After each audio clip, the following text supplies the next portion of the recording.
নমস্কাৰ বহুত ক্যান্ডিডেটে ফোন কৰি বা এসএমএস কৰি খুদি আছে যে 5550টাৰ যিখন প্ৰথমখন মেধাৰ তালিকা আছিল তাত নাম অহা সকলো পাৰ্টিৰ নাম আজিৰ সেকেন্ড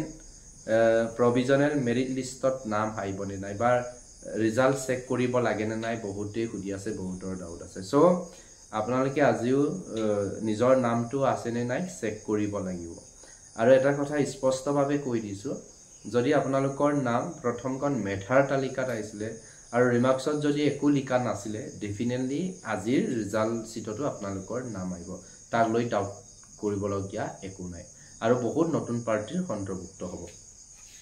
এতিয়া আপোনালোকৰ ৰিজাল্ট চিটটো কেনেকৈ হ'ব এইটো বিষয়টো মই অলৰেডি ভিডিও বনাইছো যদি চোৱা নাই আপোনালোকে ডিটেইলছ কিনি জানিবৰ কাৰণে চাই ল'ব অলৰেডি মই সিম্পলকে কৈ দিছো ADR ৰিজাল্ট চিটটো নিচিনাকে আপোনালোকৰ নাম ৰোল নাম্বাৰ এপ্লিকেশন নাম্বাৰ আপোনাৰ ফাদাৰ্স মাদাৰ্স নেম আৰু কোনটো পোষ্টত সিলেক্ট হৈছে কোনটো ডিস্ট্ৰিক্টত পাইছে এই সকলোখিনি আজি এখন তোমাৰ সিটত এটা এডমিটৰ নিচিনা এটা লিষ্ট পাব আপোনালোকে ডাউনলোড কৰিব পাৰিব আপোনালোকৰ এপ্লিকেশন নাম্বাৰ পাছৱৰ্ডটো লগইন কৰিলে এইখিনি ওলাই আহিব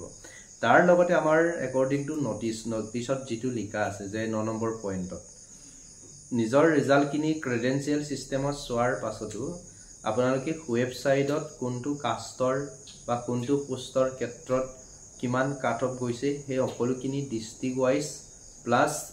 medium wise suppose Bengali Bodo Assamese English এই গুটেইখিনি তোমাৰ গাৰো এই গুটেইখিনি ল্যাঙ্গুৱেজৰ ক্ষেত্ৰত বা মিডিয়ামৰ ক্ষেত্ৰতো কাট অফ বেলেগ বেলেগ হ'ব ন এই গুটেইখিনি ওয়েবসাইটতে উপলব্ধ হ'ব বুলি 9 নম্বৰ পইণ্টত লিখা আছে সো আপোনালোকে চিন্তা কৰিব নালাগে যে ক্ৰেডেনশিয়েল সিস্টেমৰ ৰিজাল্টটো দিব বহুত কিবা কিবি হৈছে নেকি সো এইখিনি ডাউট কৰিব নালাগে এইখিনি ক্লিয়াৰলি কৰিছে জাস্ট অলপমান কামখিনি চেঞ্জ কৰিছে অৰ্থাৎ গেজেট টিচাৰ পোষ্ট গেজেট টিচাৰৰ যেটো কাট অফ লিষ্ট আপোনালোকে দেখিছে এই কাট অফ লিষ্টত যেনেকে ইংলিশৰ ক্ষেত্ৰত ইমান গৈছে এসটি ক্ষেত্ৰত ওবিসিৰ ক্ষেত্ৰত এনেধৰণে যেটো লিখা আছে ঠিক তেনেধৰণে আপোনালোকে কাট অফ লিষ্টটো পাব আগৰ দৰে মানে আমুকাৰ পিছত আমুক তামুকাৰ পিছত তামুক এনেধৰণে এটা দিগলীয়া লিষ্ট নাপাব জাস্ট এটা সিস্টেমটো শৰ্ট কৰিছে যে এসটি ক্যান্ডিডেটৰ ক্ষেত্ৰত ইমান ওবিসিৰ ক্ষেত্ৰত ইমান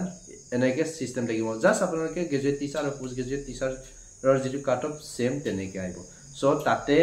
টেনশন লবলগীয়া নাই যে কাট অফটো কেনেকুৱা হ'ব